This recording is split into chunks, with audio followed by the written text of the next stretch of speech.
It has a manual on how to assemble the tail to the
So this is the most close up shot that I can give to you guys.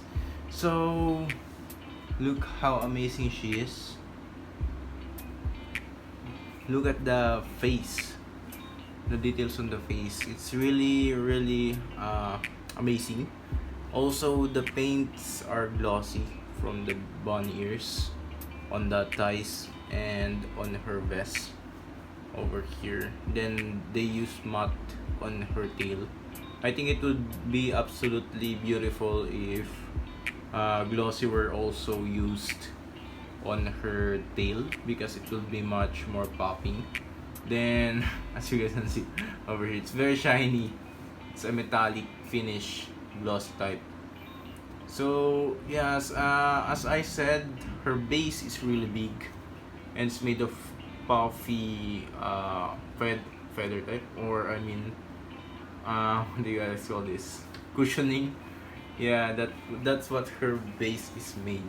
So that's why the tip of her hair is jelly, so you can pose her on anything you want with her. But it's an absolutely amazing piece. So if you guys are still on thinking on getting her, you should. What made me buy her is I just want to support, and I was really amazed by the art of Pochi Goya. So she was a VTuber. I mean, she still is. So she made the meme of Ara Ara, if you guys know that one. And yeah, that's her. That's the iconic Ara Ara moment. So yeah, that's about it for this piece. It's absolutely amazing. I think this is her best figure, Chiyo, for me, that I wanna buy, because she has free. She has also Revolve, but that one is pretty expensive. It's almost 12k. The freeing of 1/4 bunny figure is almost 19k, but it was released for 17k before. I just didn't pre-order her because I don't really like that one. This is the one that I like, and luckily I got it from SRP in local store over in my area. So that's